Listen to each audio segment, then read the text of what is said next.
Put that coffee down. I'm not here to waste your time, okay? I certainly hope you're not here to waste mine. So I'm gonna keep this short. Helen, we're both in sales. Let me tell you why I suck as a salesman. Most valuable commodity I know of is information. Wouldn't you agree? Coffee's for closers only. Hey there, friend. Welcome back to the Behind Your Back podcast with me, Bradley Hartman, and Jenny T. This podcast, we talk about leadership, personal productivity, time management, and quite specifically, we're going to talk about the craft of selling virtually in this construction industry. I want to recognize our sponsors, Boise Cascade Engineered Wood Products. They help you move faster and build stronger, making it easier to get more done. And Materials Exchange. They are the LBM industry's answer to E-Trade. Materials Exchange is your digital marketplace for lumber and panels. So Jenny, today we're going to talk about selling virtually. Quick question. Why? Why are we talking about that now? We still have a lot of clients that have not embraced the virtual selling. So we thought, let's do a quick podcast and maybe give them some tips, suggestions to help them along the way. Yeah, I believe I underestimated the number of people in our network that are either clients or prospects or folks that we're talking to who have not picked up this skill of leveraging video and virtual selling well. And this had come to light very recently, and I found it very alarming. And I said, okay, we are already planning on talking about how we can do better when we sell virtually. I didn't realize to the degree that we would have to explain why it is important to sell virtually.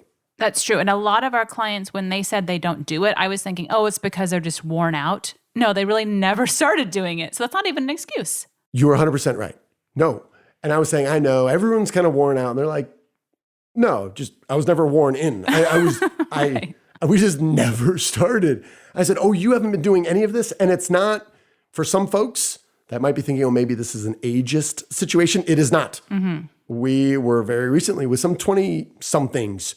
And I said, how often are you using Zoom to close new deals or explain some competitive bids that were, in this case, on commercial business that you've been working on for the better part of a year?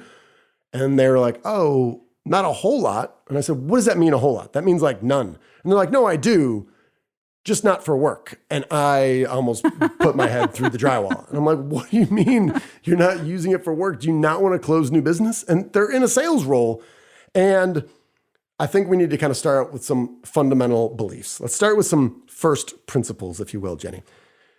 Jenny, you can let me know if this is a crazy notion, but I believe that for the vast majority of people, I'm sure there's some exceptions to the rule, your influence and your persuasive ability increases if you can do that face-to-face. If I can see you and I can see your nonverbal communication, that generally makes you more persuasive. Is that a fair assessment? Yeah, I think that's definitely true. People are more connected to you, less willing to be aggressive with you if you're face-to-face. So yes, I agree. We need to circle back there because this is, in this environment, there's lots of bad news going on. And when you have to deliver bad news, choosing to do it via email is only slightly worse than typing out a letter. Okay? So doing it face-to-face to the degree that you can is significantly more effective. So let's circle back to that.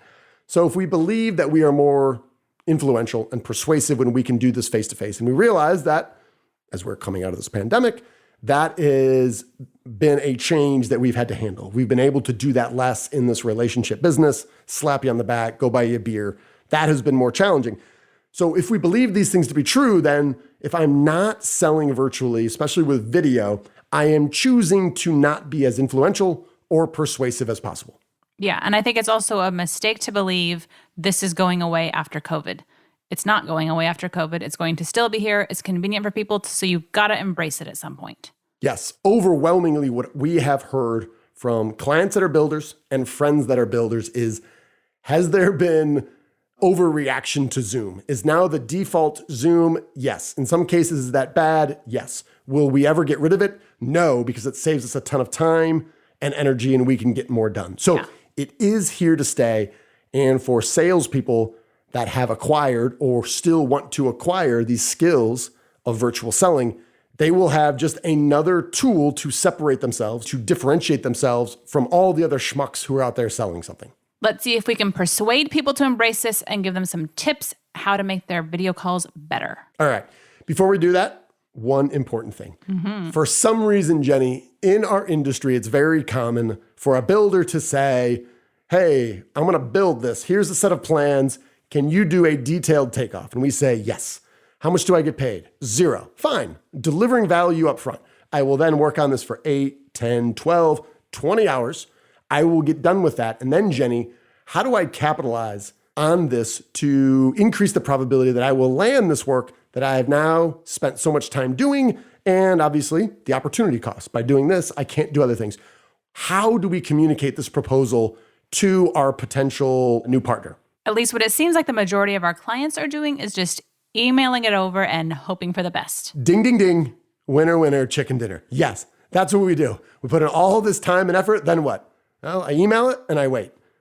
And I will just ask this question, is that the most persuasive way to help them understand all the assumptions and all the work that you have put into this bid? The answer is no. Here's a couple things. Number one, if you just set the expectation up front with whoever the potential client is, whether it's existing or new, and you say, here's the deal. I'm going to do a detailed takeoff. And I spent years doing detailed takeoffs. I understand exactly how much work goes into them.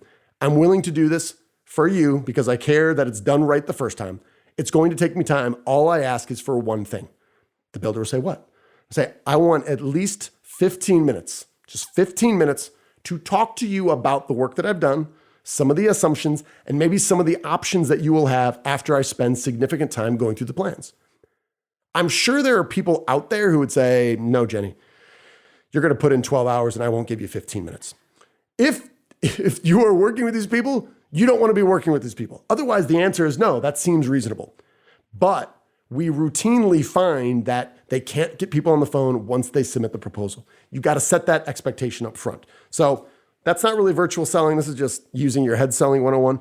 Once you do this proposal, having this call on Zoom is very intelligent. We're going to talk about some details there. I will also recommend doing what we've been doing, which is using Loom, Loom. It's nice. It rhymes with Zoom, right? Jenny, what's Loom? It's basically a platform that is a screen recording that also includes your face. So you can describe anything that's on your screen to anybody. Yes. So before I submit a proposal, I will put all the details down. Oftentimes there might be natural questions that come up, and you know me. Back in the day, I used to put together 17-page proposals that no one read, 50,000 words in there.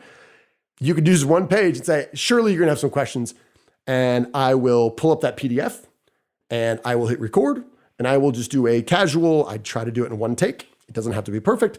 Saying, hey, just want to run you through the before, during, and after portions of what we had discussed. Here it's in paper. I want to go over this briefly.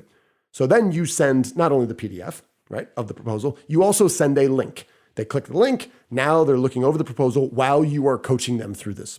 It's different, but it's another way to engage. But I will also say things like, hey, I'm sure you are looking at other potential partners on this project. Here are some questions that I think you should ask and to think through, because these are options you could have. Whether you choose me or someone else, these are options that you have to think through.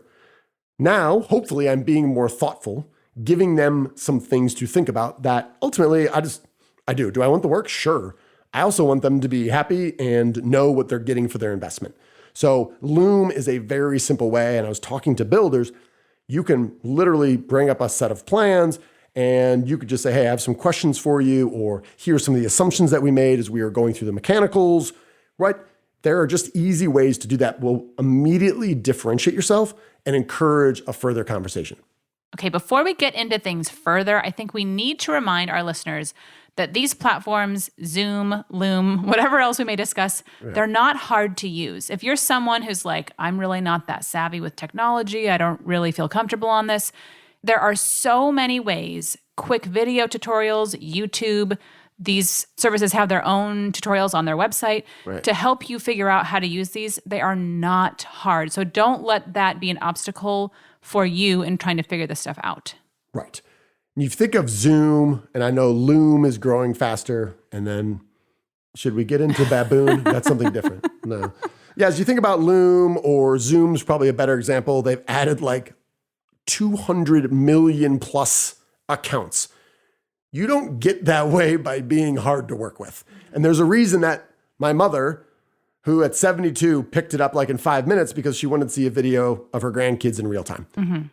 These things are extremely easy to use. And what we have to do is go in with the mindset that I'm going to figure this out. Right. Yeah, the big red button, it's the universal symbol for record. Press it and see what happens. And on any of these, you can, and all of them have a free version. Mm-hmm. So you can go and record. And if you think you sound like a knucklehead, just delete it, start over. These are skills that will be around forever. They're not going away. So I completely agree with you. These are simple to use. You just have to have a little bit of curiosity, and you don't even need a credit card to start. So they've tried to decrease those barriers. So Jenny, let's talk about some of the tech tools, because I've seen two different things. We've seen one camp of people that just never got on the train. The train was leaving the station. They're like, I'm good. I'm out. We'll see whether or not this whole pandemic / technology thing will stick around. Other folks, they jumped in with both feet and spent money on cameras and lights. However, now that a year's gone by, they just stopped using them. Mm-hmm. So I think we have both of those things that are happening right now. So let's just address these kind of one at a time. I have on a Passmuji moment, I've recommended Loom Cube, LUMECUBE, super easy to use. I think the biggest drawback is once you click on them anywhere online, they will follow you around until you buy. Or die. It's quite the digital harassment. Yes. Yeah, it's really bad, but it is a good product. But when you do finally succumb, you're like, all right, yeah, this works, crap is pretty good. It is annoying. Damn those people, but it's good. Okay, so the Loom Cube, would strongly recommend that. What did I pay for that? I don't know, I think it's between between 50 and 100, depending on what level of camera you want, or if you want any accessories or stands or whatever. Not that much. With a face like mine, I want a little bit of shading. I'm pretty sure I went for the $50 one. I didn't do the high res one. The Kim Kardashian light, I was like, too much. Too much. All right. So what about my Logitech, what's it called? The camera. Webcam. Yeah. There it is. I knew it was a hard to remember term. It's super easy just to throw on top. It literally covers up the camera that is in my laptop. We're going to come back to this later. I realized that for many folks, they are confused at where their camera actually is. If you don't know, if you're listening to this right now and you're like, I have no idea where this camera is, and either I've never done Zoom, great, now's the time to learn. And we also have clients who we've been on multiple meetings. And I said, why do you keep looking over there? They're like, oh, is my camera not there? I was like, man, come on. Your face is on the screen. If you're egocentric like I am, aren't you sort of curious what you look like? You're looking off in a different direction. So anyway, sidebar. We'll come back to that. But it sits right on top. And what did I pay? 150, 200 bucks maybe? I think it's between 150 and 200. And you can get them now. Before they were sold out in the very beginning of COVID. Now you can get them. Yes. We went to the black market we paid like a $50 premium because everyone was buying at the same time. Yeah. And again, you might be like, ooh, $200. Again, keep in mind, this is the resolution of your face. Do you want to look good? Do you believe you want to be persuasive? Make the investment. And these things are pretty, I won't say they're rugged, but I mean, I guess there's a world where you start engaging activities that you might break it. I don't know what that would be. This thing, you're going to have this thing for a while. Yeah, it should last true. 5 years, right? Sure, at least. All right. Talk to me about Crisp with a K. I instinctively hate it because of the name. Tell me why I shouldn't. You should not hate it because it eliminates background noise on your calls. I have this problem because I have a loud air conditioner and I'm always very self-conscious of the noise. I have not used this myself, but I have heard many people love it and recommend it to me, so I'm going to soon. There's a free version, or depending on how many hours you use it, I think you pay $5 a month. Seems totally worth it. All right, there's two things about calls with you, and I don't want you to take either one of these negative. Number one, I just assumed you had a 737 on top of your house. And number two, you have a Juilliard-trained flautist who lives in your house. It's true. Oh, Lord help me. Someday I'll have a quiet space. But for now, yes, the flute playing, the air conditioner. Oh, dear. Yeah. So Crisp, I need it desperately. All right, so you got to check out Crisp. It sounds like a good feature. And again, just in general, there's lots of sounds that kick up here. This is far from soundproof, but yeah, when cars go by, that could probably help that out a little bit. So a little bit of technology there. So get a decent light, get a decent camera, and if you can drown out some background noise, I think that sets us up well for, my assumption was, because we all kind of went through this initially, right? We dropped a bunch of coin right when pandemic hit, and we were like, well, we can either sit this out and pray that somehow I can deliver value, or we can try to be really good at it, right? So we made a big investment up front, and we were reading a lot of these articles and trying to figure out, okay, how do we adapt to this and become excellent at this? I don't think we're there yet, but we're certainly a hell of a lot farther than we were. Other folks were still finding on calls that we are having like this week, where I'm just like, what are you doing? And the bigger fear is if you're doing this with me, either A, you do not care about me at all, and you are totally comfortable living your worst self on screen here. Or you just think this is okay, and this is how you are either on virtual calls with customers, or you're not even doing virtual calls with customers. Either way, problematic. Yeah, you need to fix that. So we are here to help. All right, so let's run through here. Why don't you start with number one? Okay, number one, you need to sit close to the screen. Your face should fill most of the screen. We have a lot of problems with people turning their face in different directions, hardly being on camera. I don't know what is going on there. Yeah, it seems to be a relatively simple idea. Similar to if you've ever held a camera, ever, you want your subject to be somewhere in the middle of the frame. Right. Seemingly simple idea, and yet it doesn't happen. And people will see people where, especially they'll have these bizarro backgrounds that occasionally just lop off part of their head. Heaven help us if they're wearing a white shirt. It's just gone, okay?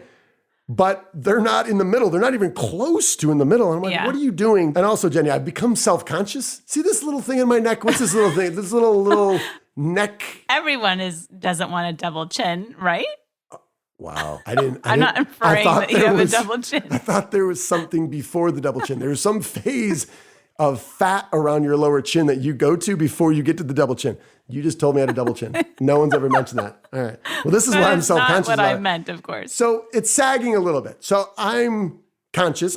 I'm on screen often, and I'm like, all right, how do I make that not look like the bad I know. Hartman, I mean, right? We're not getting any younger. Let's be realistic. Yes. So. All right. So I'm conscious of this, and yet people, I don't want to describe the people who are doing this. All I'm going to say is I am generally more fit than these people. It seems like they're setting up their camera to have the worst possible angle, like directly beneath. Sometimes we're seeing up the noses. I know, it's so bad. That's never a good angle for a photograph or any other scenario of any kind.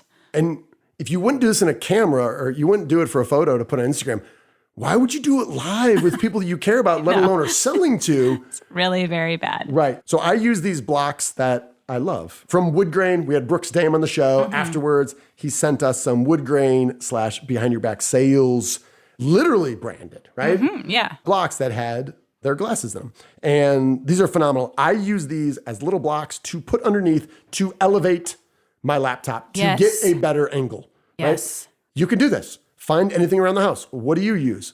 I use 3 Harry Potter books, hardcover, of course. Do you know which? Volumes? Yes. Yeah, I was just going to say, I can't tell you the volume numbers, but it is my perfect level.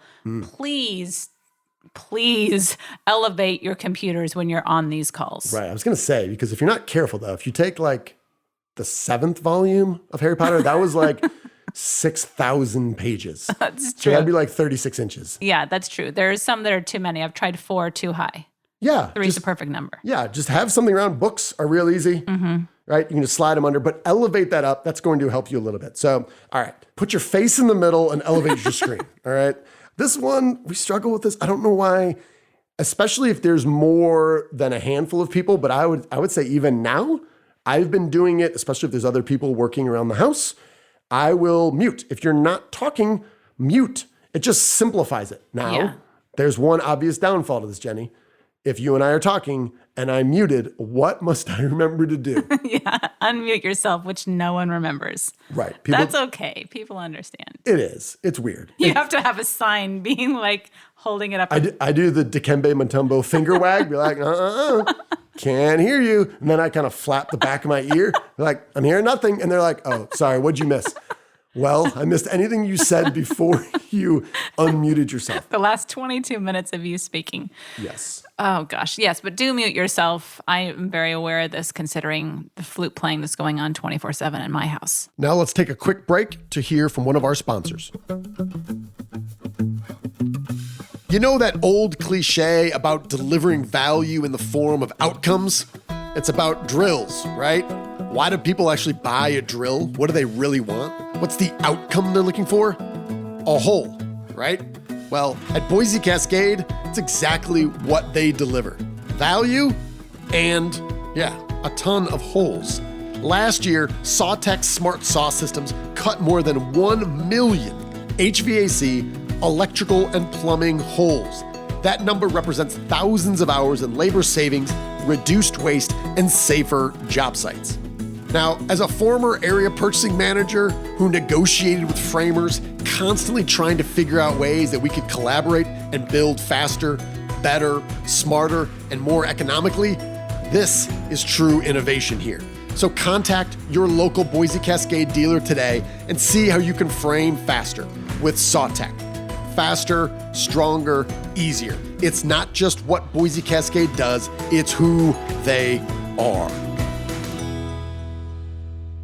Okay, this next one, again, fairly obvious, but if us meeting together in a Zoom meeting and me trying to sell virtually this way, we should try to mimic, to capitalize on all the good things that happen if we were to meet in person. I would never just like zone out. I would never look off to the right. I would try to maintain eye contact. Right. And yet, that doesn't happen very often. Yeah, we get a lot of people that are looking off screen or they have two screens. This is a real pet peeve of ours. Multiple computer screens, you're looking at one screen, your camera's on another screen. For all you know, they're looking at YouTube, watching TV, reading their emails. It's so annoying. Right. And I think just little things, nodding your head, even if you're muted, you're not going to hear it, but just this active listening of like, nodding your head. I think you have to be a little bit more animated to let people know that you are engaged and you are focused. What you are describing drives me insane. Yeah. Where there's a difference between where the camera is and where I'm watching. Would you ever talk to someone and be looking off 90 degrees away from them and be like, no, I'm listening, just keep talking? No, the value of this is eye contact. And yes, is eye contact a little bit less valuable when it's done virtually? It is. However, there's been studies done, you still get a lot of the value of quote unquote looking eye to eye when we're doing it virtually. So why would you not want to do that? I know. Or leaving your camera completely off. Now, I think if there's hundreds of people on a call or there's a situation where no one else is using a camera, then maybe leave it off. Initially, though, turn it on. If there's 4 people on the call, pretty awkward when there's the one black square. That is weird. I will say, you know this, I've been chastised by a major university who's a client that we love. We got on with a bunch of students and I was like, what are we doing? I kind of shamed them all to turn on their cameras. And I found out 2 things. Number one, because of whatever HIPAA laws or whatever apply to students, you can't force them to do that. Good to know. Number 2, there are bandwidth issues. So everyone flipped on their cameras at the same time and caused some bandwidth issues. Yeah, I guess that makes sense. Fine. But I think that's a rarity.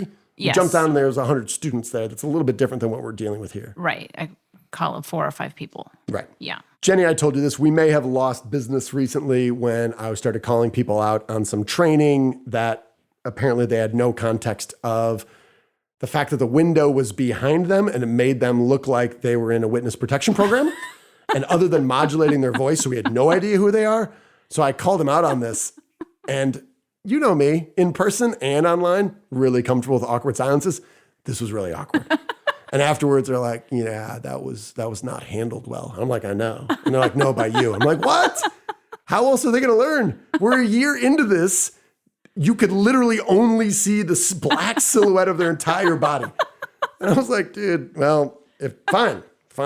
If you don't want to be like that, I felt bad a little bit, but. I think it was probably okay. It's either that or there's like a glowing aura around them.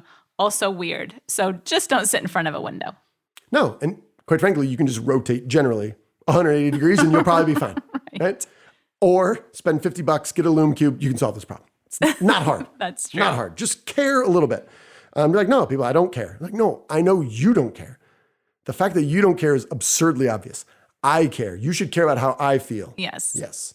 All right. Anyway, this one is a little bit harder. I've had to quite deliberately practice this when you are giving training and people are paying you money to train them online. Looking at the camera and not the screen, especially egotistical people like myself who constantly want to know what they look like. Yeah. Right? That's a big deal. But again, if you want to be your most influential and persuasive self, you want to try to make eye contact. So that means you got to look at the camera because that's what they see. But again, this is a skill. It can be acquired. I'm proof of it. It's not hard, but it does kind of take reminders. For a while, I had this little arrow that was pointing the little sticky arrow at the camera and not the screen to kind of remind me, if you want to be persuasive, look at the camera, not at the screen. Yeah, I think it is really hard and distracting to do that sometimes. And it's like, oh, I look weird. Anyway, just do your best to not even look at that little square. Also, when I started using Zoom, I would generally do the multi-panel so I could always see myself. And I realized that's unnecessary. Now, if there are multiple people, I find it really valuable when other people ask questions or they say something to pay close attention to observe their reaction to those. But just know it's really hard for human beings to have a picture of yourself and not want to look at it from time to time. So to the degree you can, minimize yourself. And again, what would you do if you were in a meeting with someone face to face? If there was a mirror there, would you keep looking at the mirror to look at yourself? No, you wouldn't. You try to make eye contact and focus on the person you're talking to. That's what you should do here as well. And do know that a lot of these platforms have features where you can improve like the video quality. I know that Zoom does. I'm sure that Skype or Microsoft Teams, Zoom has some kind of like fix your face feature or something it's called. It's something like that. Can it remove the mole on my upper lip? Can it do that? Maybe. I mean, we can always see. But there's features like that. If you just go through the settings on these platforms, they can also improve the lighting and things to some degree. Okay. I would just say here as well, one of the biggest frustrations that we have in general as humans who want to get better is in sales, it is hard to get a third-party perspective of how you look and sound and ultimately feel to the other person. All of these, in a large degree, are solved. And we've done this with training. We've done it with clients when we've said, hey, we want to make sure that we are catching everything. Are you comfortable? Obviously, we will not share this publicly. Are you comfortable to record this? And we're going to pull the transcript just to make sure, we're going to be talking about a lot of things. We want to make sure we have these details dialed in. More than likely, they'll say, yeah, it's fine. Then what you were able to do is press record and see what you look like in real time in front of a customer. Previous to this, unless you were getting either creepy or illegal, you have never been able to do this before. And here you are, you can see what you look like and what you sound like. You're able to do this. Jenny, then I could share that with you and you could say, hey, I'm going to give you a really honest third-party perspective of what I thought about you. Here's some things. And the ways that you can improve are very obvious. They will hit you in the face. We're like, what am I doing? Why do I keep doing that with my right hand? Or why do I keep waving? I used to do this where I used to give some sort of measurements or signals with my hand without realizing that my hand was off screen. So you couldn't even see what I was referring to. Now, it's just like little things like that are really obvious. You can improve your presence, your influence, and your persuasion by really understanding what you can do to improve. And by recording what you look like and sound like, you can achieve that right here. So do not forget that these platforms have tons of tutorials on their own websites or YouTube. You can literally use YouTube to search for anything. It's like Google, but with videos. So try that for sure, and it'll be very helpful. And it's easy, we promise. Yes, and Google owns YouTube. So it's very much. Sure, of course. There. I don't know if that's helpful, but that's a fact. Sounds good. Okay, so let's kind of finish where we started. Right now, let's agree.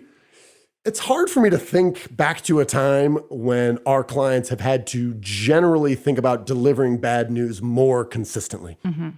And this is a skill to acquire. How do we deliver bad news? Part of this is just kind of crisis management 101. The other part is, how do we want to deliver bad news? Well, ideally directly and with as much emotion and candor as possible.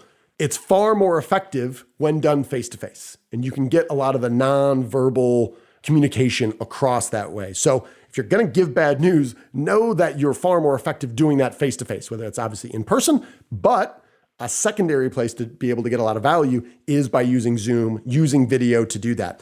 Virtual selling itself, please make a promise to yourself first and then to me because I care. I really do. Why would you invest all this time doing takeoffs, putting together a proposal, not pursuing other things to grow your business, and then when you're done, just throw it in an email and press send. And then don't be surprised if the builder flips through all 15 pages and looks for the one large number and says, nope, you're higher. You lost the business. You're 2% high, right? Part of that is the builder. Yes. How can you be more persuasive? Find ways to cut through. Don't just press send. I would check out Loom. Again, it's free. A couple of people asked me, they're like, hey, you've been pushing Loom more. I said, yes. Is there sort of affiliation? Is there any profit for you? I said, no, not everything for me has a profit motive. Not yet. A lot. I was going to say a lot of things do, but no, okay. Check it out. I would strongly recommend it to a friend. It's something we're using. There's a free version. Why not? Think differently about your selling process and know in the future, if you are able to sell virtually and to have some mental frameworks about how you do that, you will win more business. And this is not stopping in the next few months as we totally move on and forget the pandemic ever happened, right? These are skills that people are going to acquire and you will be able to differentiate yourself if you have those. So, Jenny, I think that's all we got. You got anything else?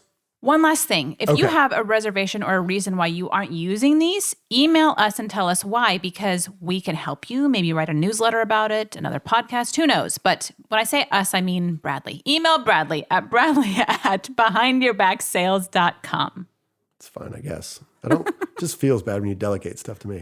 I will say we're going to have a new episode coming up that's going to be called Asking for a Friend. Mm-hmm. So over the years, we've had a lot of people just say, hey, well, I'm struggling with this, whether I'm a sales rep, I struggle with this with my sales manager. How should I handle it? Or sales manager saying, I struggle with my outside sales guy who says this. Many times we talk about these weekly. I'm really struggling with my builder. How do I handle this situation? And we realize that's a gold mine of conversation and insights that we can share. And it will allow us to think about it a little bit more, put some pen to paper, and then share some insights. So this idea, it'll be titled Asking for a Friend. We're going to have an episode or two where we take a question or two. We've already had a few come in that I think they're going to be perfect. So if you are struggling with anything regarding sales management, selling in general, dealing with builders or subcontractors or clients in general, and you would like us to offer up some ideas and insights, we would love to do it. We will share them in an upcoming episode known as Asking for a Friend. Jenny, we're going to have fun with that. Yeah, and you'll be totally anonymous. We won't even mention your name. Yes, I will do my best not to sell out anyone whose anonymity we have promised. Agree. You can help me with that. All right. Thanks to our sponsors. You can learn more about Boise Cascade's engineered wood products and their innovative Sawtech technology by visiting bc.com/EWP, and our friends at Materials Exchange. What E-Trade is for the stock market, Materials Exchange is to the LBM industry. They make commodity pricing transparent, buying simple, the fees are low. So register today and use the promo code Bradley. Jenny, how do you spell Bradley? Bradley. Yeah, I'm surprised. People don't like to put that E in there. I don't know. It never occurred to me that there shouldn't be an E in my name. Me either. Bradley to get your first trade free. That's right. Zero risk. Check it out. And I don't know, if you're not even remotely curious what's happening with lumber and panel pricing now, I don't know what to tell you. Nope. Like, this is the place where you can get some third-party perspective on pricing and seeing what's happening. It should be a data point that should be in your arsenal. So that's all we got. Jenny, let's close out like we always do.